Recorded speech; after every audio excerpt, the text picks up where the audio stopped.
welcome to No Format on my YouTube channel, where I present beautiful vintage cars like this one today.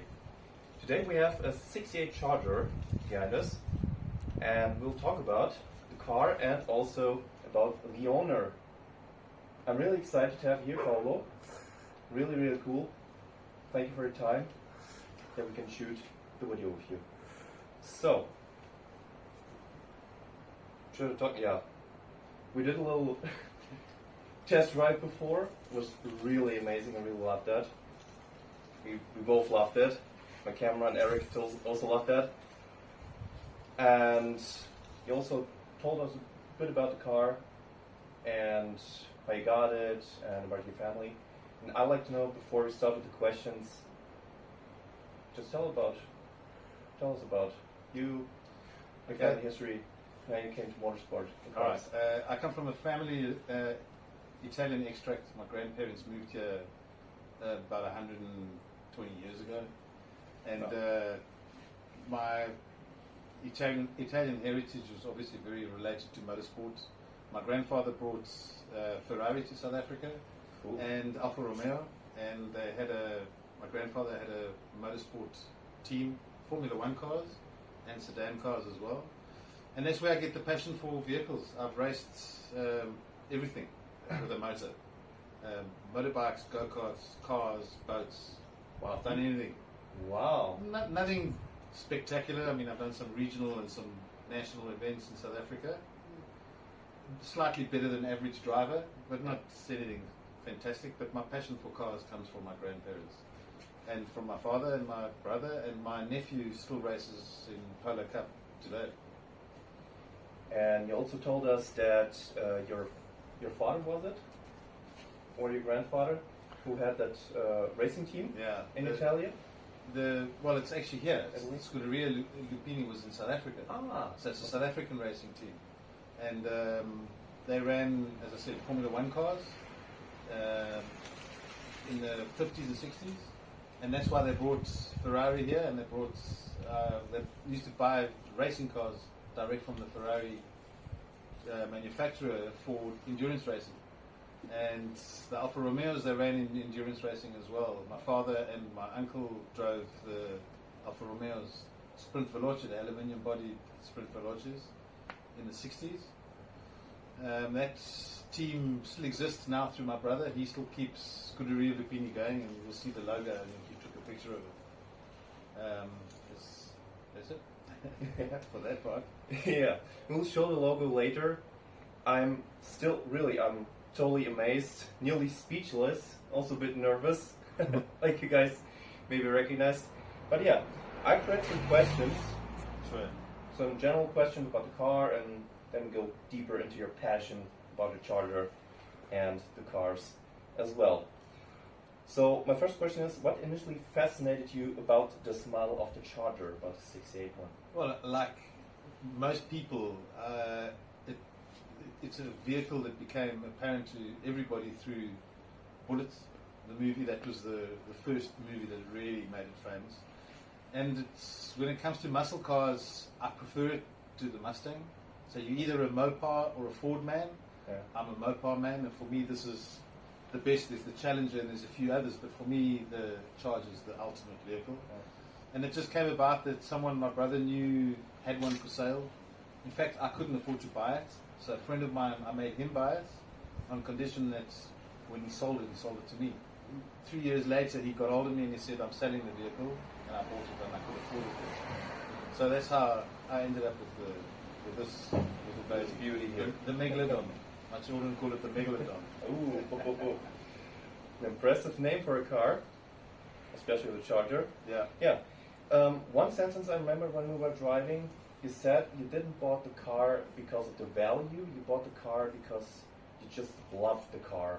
Yeah, absolutely. I mean, it is recognized as being one of the top 20 most desirable vehicles or cars ever built in some areas. I know Richard Hammond from Top Gear. Yeah, it's sure. his favorite car. He's got one. Okay. The Charger. Okay, cool. So listen, it's a very highly respected vehicle, and that's why I've decided to get one for myself. I was very fortunate to get it, and I've had it for 23 years, 24 years now. I got it in 2000. In fact, even earlier than that. It was 98. I've had it since 98. 1998. Yeah, so that's what, 26 years. Yeah, 26 years. Amazing. Amazing. Okay. Did I answer your question? Yeah, sure. I tend to waffle. No, it's okay. It's totally okay. I want to see the passion. I want to see the enjoyment that you show to the audience about the car and all that. It's really fun and cool to see. Yeah. So the next question will be: could you tell us about the unique features and characteristics of this particular model? Well, the Dodge Charger is famous for the front, no headlights. But the headlights are actually here. They actually work with pneumatics. So You see this in the camera? When the car is running, you press the button and the headlights open. I mean, that is probably the most recognizable feature of this car. And then another one is the Coke bottle. Sorry, Okay. I'm looking at the car. Another one is the Coke bottle shape. If you look at it in plan, it's actually shaped like a Coca-Cola bottle. So they put all this magnificent aerodynamic into the vehicle, but then you've got this front that's like a big parachute. So what they did when they raced these things, the Charger was the first car to ever do 200 miles an hour in Daytona, was the Dodge Charger. And what they did is they put a front on it that was properly aerodynamic, and they put a big wing on the back. And that did 200 miles. The first car to do 200 miles an hour, a sedan, on Indianapolis, or not Daytona, sorry. Yeah. Cool. There are lots of features, but those are the primary ones. That's your primary ones. And there's one more. Obviously, the 7-liter V8 motor. I mean, you can't beat cubic capacity. No. Of course, it has to be the engine, of course. Yeah. I mean, it's a 383, right?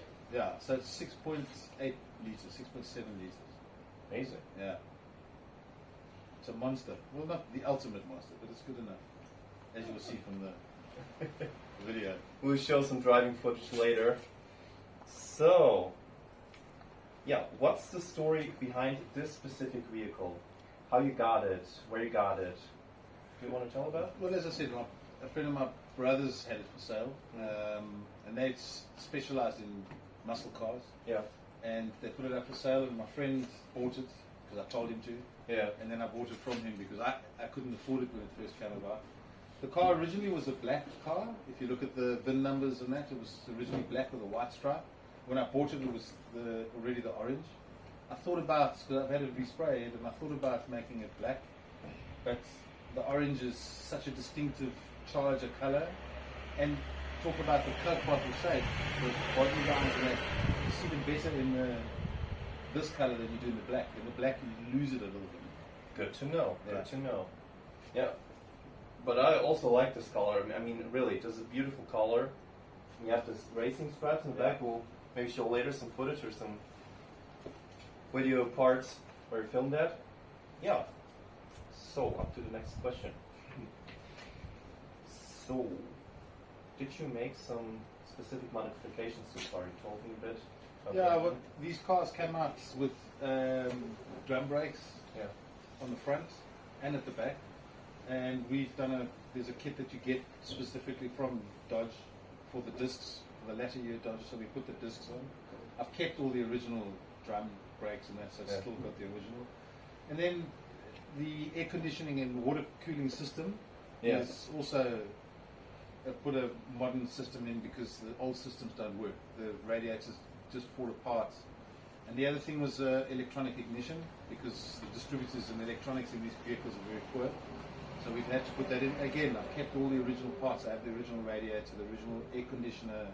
I still got the original air conditioning pump in it. So it's mostly still original, but I've still got all the parts that we took out. And that, if you don't do it with these cars, they almost become undrivable. If you don't, especially the cooling systems. And did you face any kind of challenge or problems during the process? Not really. It's actually quite amazing because the American muscle car industry is huge. what happened was when these factories closed down, people bought all the molds. Like the windscreen, for example. The windscreen was cracked. Oh. I had to get a replacement windscreen. I went online. I paid slightly more than you pay for a car windscreen here in South Africa. They air freighted it to me and put a new windscreen in. I can get any part for this car online. Anything. They can manufacture everything still today. And it's a massive industry, you can imagine. I mean, there's... And the clever thing is these cars, the Valiant, which a lot of people will remember. Valiant was a big family sedan. There was a Valiant Charger, which was quite a hot car. And this car shares about 80% of its parts with a standard Valiant. So you can go buy an old standard Valiant, the suspension parts and all that kind of stuff, all the same. Wow. And that's, I've got a book of common parts, and it's got all the cars from Mopar that came out in the late 60s and early 70s that have the same parts. So you can go to a scrapyard if you can't get a Charger, which are very rare. You can find a Valiant. Valiants become collector's pieces, but there's a lot more Valiants than there are Chargers. So that's how you get spares as well. So it's actually not that difficult. Okay. Just got to be keen to look and spend some money if you want to get it from overseas. But you can get everything. So you can use Valiant to replace parts on the Charger. Absolutely. Yeah. The B body. This is called a B body because of the way it's designed. Okay. This is the B body with the 2 doors, and so as long as it's a B body, you can use any of the parts from those cars. Good to know. So if you want to own a Charger yourself, remember you can use a Valiant to replace the parts with your Charger. So let's get on to the next question. Sure. Give me a second there. Are there any memories or experience you associate with this Charger? What story you want to tell to viewers? There's some stories I can't tell. Yeah. Especially because my family will watch it. The first time I went to fetch the car with my daughters, because what I did is I lived overseas and I stored it. My father kept it for me. And my father had been in classic car restoration his whole life, so he fixed quite a lot of stuff for me while I was overseas. When I came back, I showed my kids a picture. I said, "This is my car." They didn't believe me. My kids were 10 and 6, my daughters. And I went to fetch it, and their faces when I arrived to fetch this car and drive it back was like, they couldn't believe it. They were so excited. I mean, my wife's actually trying to get me to sell this car. Oh. And my daughters refused to allow my wife. In fact, my eldest daughter is first in the queue to have this car. She doesn't want me to ever sell it. She wants it. And she's now 25, so that's probably the nicest story I could think of. Well, I can understand why you want to have a Charger, huh? You have so much fun driving it. There's actually a couple of other ones. I've been stopped by the cops, the police, a few times. Oh. Now, if you look, I've got no number plates on the car. They've stopped me, and they've never ever questioned me. I've been stopped several times. Yeah. All they want to do is look under the hood and hear the motor, and they let me go. They don't check. There's no license discs or anything on the car. Yeah. And they never ever give me a hard time. They always just want to look under the hood. So. I mean, it's a rare car. It's an amazing car. Exactly. Yeah. It's really beautiful. It's, I think, somehow unique as well. Very unique. Yeah. And the sound you'll hear it later, astonishing, really. Yeah. What role does this Charger play in your life and your passion for cars in general? Well, it's my baby. It sleeps here in my garage. I've got a cover for it. Okay. I've got a big toolbox, one of those big rolling toolboxes, and I keep it running myself and fix most of the bits I can myself. It's my way of keeping a hand in my motoring history, because I would love to have a warehouse full of cars and motorbikes, and I would like to race cars still. Yeah. But you can't, modern life today, unless you're extremely wealthy and got a lot of time on your hands, you can't do that. So this is my little bit of holding on to my motoring heritage that my family have got, and I'm passing on to my kids. Maybe this car, if they're lucky. I'm sure they will like it. Yeah, they will, definitely. They definitely like it. So, what do you think makes the 68 Charger timeless and desirable for enthusiasts? Well, as I said earlier, the movie-wise, I think it's one of the top 3 most recognized vehicles in movies. But this classic design, I mean, you look down the side of this thing, that Coke bottle design, the front, and this one as well, the tail of this car also has got what we call the GTO lights. It's a copy of the Ferrari GTO tail light. So there's quite a few things. I mean, I've covered most of them already. And if you're a Ford man, you're going to hate this conversation. Because Ford guys, they hate to acknowledge what a nice car is. Well, there's a huge thing, I don't know if you know, between Mopar and Ford. And I mean, now online, it's like, it's a love-hate relationship.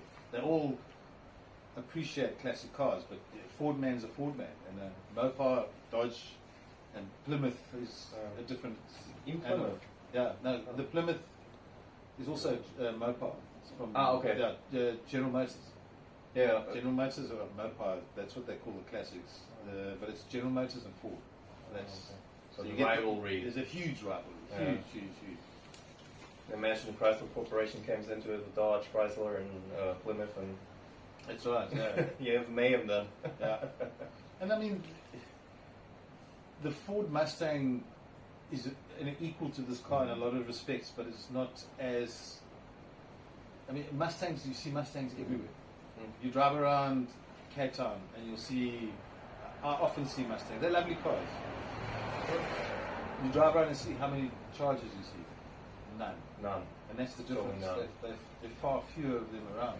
Mustang was like the Volkswagen of muscle cars. There were hundreds of thousands made. The Charger was a far more limited, and it's a far more, far more limited. It's far more rare. That's why these things now are worth some money. You already told me before that the car is depreciating in value. Can you tell why, or do you know why? I think it happened in 2008. Yeah. When the world's financial markets crashed. Yeah. A lot of things, high value stuff, antique jewelry, arts, vehicles lost a lot of value. And then what has happened is cars that weren't worth so much money have now gained in value. And some of these classics, and the American classics specifically, haven't regained their value. And this is, I mean, if you look at it, the newer Ferraris and the whole Porsche 911 range, suddenly in the late 2000s exploded in value, and these things didn't. So it's a shift of people's focus, the financial world and life, I suppose. Modern life affected it. I mean, a Porsche 911 is cool, but it's really a shame that these cars, especially Chargers and other rare American muscle cars like that, depreciating value. It's really, really a shame, I have to say. And listen, it might change. In fact, I'm sure it will. In time, it will. Think so? Yeah, it will. Yeah. It will. Let's see. So we already drove the car before you came here. So, what is your opinion? How does it feel to drive this classic, and what for you makes driving this car special? Well, it's like driving a massive go-kart. Yeah. It's so raw. I mean, you guys went in it, and you feel it's like you're not in this plush thing that's cruising around. You feel like you're in this machine. Yeah. And it's the noise and the smell, and I mean, as I said earlier, I know how to drive a car pretty well, and this thing on the coast road, which you guys have been on, I've done it twice ever with no other cars on it, and you drive this thing with the back wheels, so you use the power, so you leave big black lines when you drive this thing, and that's what we love. You get out of the car, and I mean, your adrenaline, you're so pumped. I shake afterwards because you get so pumped. I don't drink and drive. I never drive it in the rain. I generally don't drive it at night. When you're responsible. Well, I drove it once when I've been drinking. Okay. And the horns come out. And this car does that to you. It's like, my wife said to me one day when she was driving, she said to me, "You're like an effing teenager." And it's exactly what happens, is you become a teenager again. It's like being that ultimate teenage dream you had of having the car, I got it. Oh, Yeah, that's I'm not fine. quite a teenager anymore, right? I'm 60 years old. But it makes you younger in any way Well, possible. and there's also the midlife crisis part of it, that you know, you get the big car, but this I got a long time before my midlife crisis. Yeah. Yeah, I just got lucky, I suppose. So you use this car I wouldn't say on a daily basis, but do you use this car often? No, not enough. I'm actually getting it registered properly now, and then I can use it more because it's not good driving a car when it's not registered. If you have an accident, insurance won't cover you, and you got very specific insurance for a vehicle like this, a classic car insurance. So I will get it, and what it does then, driving it more, it makes you focus on the car more. You keep it running. You can't leave these things. At the moment, I drive it once a week. At that little drive we did at a minimum. Yeah. If I've got time, I'll go to Camps Bay and come back, or I'll go through Hart Bay and come back. Nice. But I mean, I've been to Franschhoek with it. So it still works. I only got stuck once. Stuck once? Only I broke down once. The whole hub broke off. Front wheel. But that's what happens when you drive a classic car. When I first started driving, you drive with a bottle of water, Yeah. 3 liters, Yeah. a toolbox, Yeah. because if something breaks, you've got to be able to fix it. And that's what happens. So the more you drive it, the more you pick up what the issues are. So I don't drive it enough. I drive it enough to keep it running, Okay. but not enough to go forward with it. I need to do that. That's the next step. So besides the passion, you also need the knowledge how to fix cars like that and read about it, how to maintain these cars and keep them running. Yeah, there's that. There's a very good knowledge base. It used to be all in books. Now it's online. You can get everything online. But then I've got a guy that specializes in these things. His company's called Old Mill Rod and Custom. Yeah. So he does hot rods. Shout out to him. Yeah. I've gone blank. I've forgotten his name. It's so bad. Simon from Old Mill Rod and Custom. He specializes in keeping muscle cars going, and he builds hot rods. Those naked rods and that, all the old classics. That's what he does. So the guys around, and he's one of, there's probably 3 or 4 of them in Cape Town. Yeah. In Johannesburg, Gauteng, there must be 10, 11 companies, and they're very specialized companies. There's a guy that will, for R1 million, Yeah. will turn this into a concourse condition car for me. So that's not worth the money. So Concourse means perfect. Like when you open the bonnet, it's perfect, shiny. Yeah. Concourse is you do shows. Like concourse is there we go. Europe and It's all my that. South African language, the way I speak. That's okay. Yeah. You listening in German, I'm speaking in South African. It's my first video doing in English, so I'm impressed. I was going to say, well Yeah. done. Well thank done. you, Yeah, thank you, well done. thank you. I really appreciate that. Do you normally do it in German? I would have done that in German, especially the introduction, but I thought, let's do it in English, the complete video, because I don't want to confuse But I anybody. can see your English has got better and better as the video has gone on. So because you relaxed. Thank you. Yeah, You yeah. relaxed. I was a bit nervous in the beginning, but now I'm That's kind of fine. warmed up. I do public speaking quite a lot, and that first 2 minutes is always the issue. Once you pass that, it's easy. You Yeah, just go of with course. it.